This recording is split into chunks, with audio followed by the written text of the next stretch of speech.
Hey everybody. So, the internet is unfathomably vast, and it continues to grow each day. Massive depths of information piled up over years of use make it possible to find almost anything. With such a large amount of data, it goes without saying that every day, mysteries slip out of sight and into the depths. For every bizarre, frightening, or macabre event noticed and documented on the web, another 10 go unnoticed, doomed to fade away into the darkness. Such is the way the internet works in our modern age, as it has been for a number of years. However, it hasn't always been this way. Before the internet took its first steps into widespread everyday usage, internet mysteries were few and far between, in many ways a novelty, a new breed of puzzle for a brand new digital frontier. Many of these archaic online mysteries have been lost in much the same way that the ones of today have flown beneath the radar. Over time, things simply tend to slip away. However, a select few of these have taken on a life of their own and managed to weather the years of change to become enduring examples of the internet's strange depths and unpredictable patterns. Many among these have been solved, their mystique cracked under decades of analysis. But the greatest among them are the ones that have avoided this fate, the mysteries that, even after all these years, managed to remain just as elusive as they were in the early years of the internet. I will be highlighting one of the greatest of these early puzzles, an event that, although it predates the internet itself, is often considered to be the first true internet mystery. This is the Markovian Parallax Denigrate, the original internet mystery.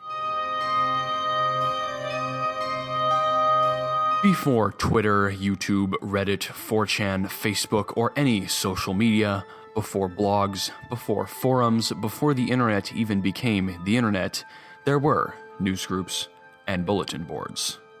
These early discussion and communication systems are often hailed as the progenitor to the online forum, laying the groundwork for the rest of the internet to take shape. Simple and rudimentary but effective, BBSs and newsgroups serve the now familiar purpose of being sites for online discussion on a variety of topics. Popular among these was USENET, a newsgroup system created by Tom Truscott and Jim Ellis in 1980. USENET was quite popular among the then much smaller online community, and it was fertile ground for the creation of many modern internet customs and ideas. And it was on USENET, in mid to late 1996, that we see the emergence of the Markovian Parallax Denigrate. It is important to note, at this time, the idea of spam was very new and quite rare. In fact, the first recorded instance of commercial spam was seen only 2 years prior, when on April 12, 1994, 2 immigration lawyers sent out 6,000 USENET messages advertising their services. So it came as somewhat of a shock to USENET browsers when on August 5, 1996, hundreds of messages like this began appearing in USENET discussions with no explanation as to their purpose. Each of these enigmatic text blocks contained a large string of seemingly random words and phrases. The only unifying feature was the repetition of the words Markovian, Parallax, and Denigrate, along with a subject line, usually of the same name. The discussions these messages appeared in were not related in any way, and the messages themselves seemingly served no other purpose than confusing those who read them. Interestingly, many messages were noted to have come up in religious discussions, although an administrator for the Boston Church newsgroup stated that there is some possibility that this is also a loon who hates Christians and/or Christianity, but in my honest opinion, it's more likely that that side of things is a red herring to mislead people looking for the perpetrator. Either way, the messages were entirely unexpected and seemed to follow no real pattern. And then, just as quickly as they had started, the messages stopped, leaving thousands of users confused and bewildered. Unfortunately, due to the age of the event, almost nothing from the original Markovian Parallax Denigrate occurrence can be found. In fact, only a single message out of hundreds has been confirmed to be part of the original message brigade, although many other similar messages exist. The existing message was sent by the address Susan_Lindauer at wharf.uwsp.edu on August 5th with the subject line, Markovian Parallax Denigrate, to the alt.religion.christian.boston church newsgroup. It consisted of a paragraph filled with jumbled words and names in no apparent order.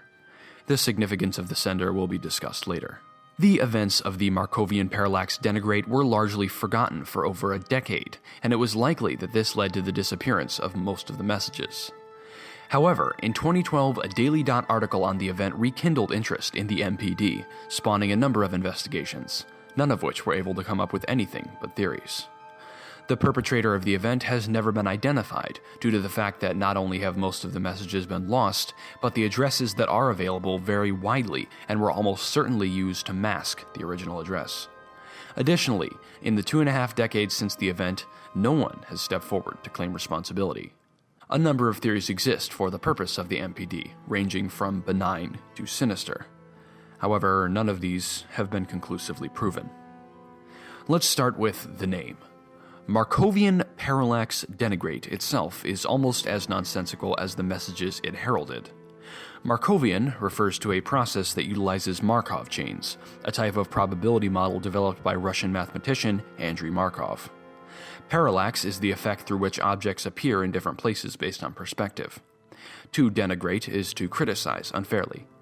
As you may guess, these terms do not seem to correspond in any way, and only one of them seems to have any significance to the mystery at hand.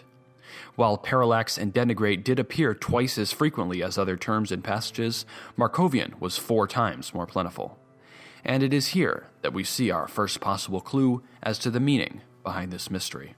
Markov chains are used to describe a chain of events based on the state of the previous event. They are used for a number of different things, but here we'll focus on the use of Markov chains in artificial intelligence. Markov chains are used in natural language generation, a process that creates the superficially logical text spouted by chatbots. Markov chain sentences are grammatically correct and can almost seem like human speech at first glance, but their meaning deteriorates under examination. This has given rise to the first theory, that the MPD was simply a programmer's misguided attempt to create a chatbot and set it to work in the many newsgroups of USENET. This could very well be the case, but there are a number of flaws in this interpretation. First of all, the wholly nonsensical nature of the MPD text strings was far less refined than most chatbots of the time. As far back as 1984, artificial intelligences like Mark V. Cheney had been able to recreate sentence structure, grammar, and even simple coherent sentences. The Markovian Parallax Denigrate, on the other hand, was essentially a meaningless tangle of words with no order or organization of any kind. If a programmer was working with Markov chains at the time, it would be strange for the algorithm to simply spit out random strings of text. Additionally, there is little to be gained from creating a chatbot like this, especially with the short window of time the MPD was active for, so the mysterious creator's motives are unknown. Returning to the surviving message, another lead was found in the address line. The message was apparently sent by a Susan Lindauer using a University of Wisconsin academic email address. The significance of this was noted and later heavily investigated due to the fact that Susan Lindauer, a former journalist and activist, is well known for being arrested in 2004 for her supposed involvement with Saddam Hussein, as well as her numerous conspiracy theories. This link would seem to be a perfect solution. However, like the Markov chains mentioned previously, it does not hold up under scrutiny.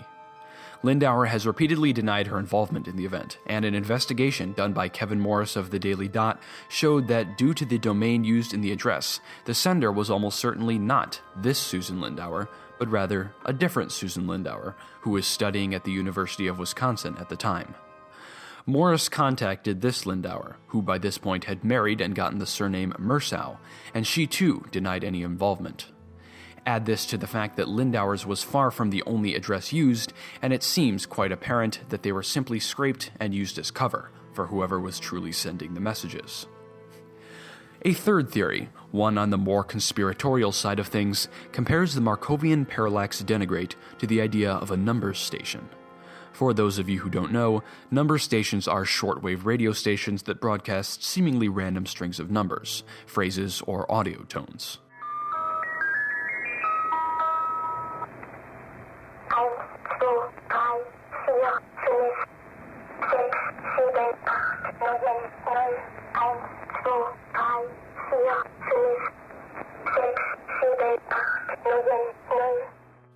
Number stations are unpredictable and mysterious, but they are believed to contain coded messages encrypted through use of a cipher. It has been repeatedly suggested that the MPD may be a more modern counterpart to the number stations of the past, sending out coded messages that seem like nonsense until decoded with the proper cipher. This is entirely possible, but unlikely.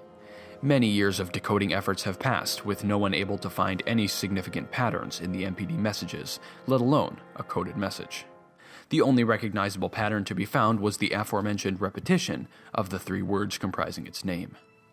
Although the number station theory is possible, at this point it seems the MPD is entirely random.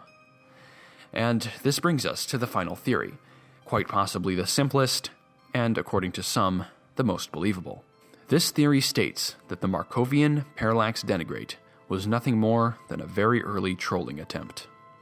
While the idea of spam was still in its infancy on USENET at the time, it was rapidly becoming a serious problem that soon began to seriously disrupt many of USENET's communities.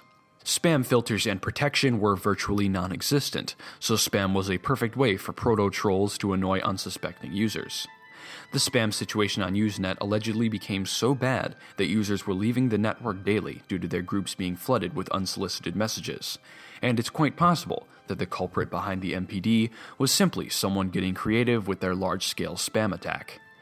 However, due to the fact that no one has ever claimed responsibility for the act and that no real motive can be identified, this too remains just a theory. And this is where we're at today. No closer to solving the mystery, although connections continue to be made. More information is occasionally discovered.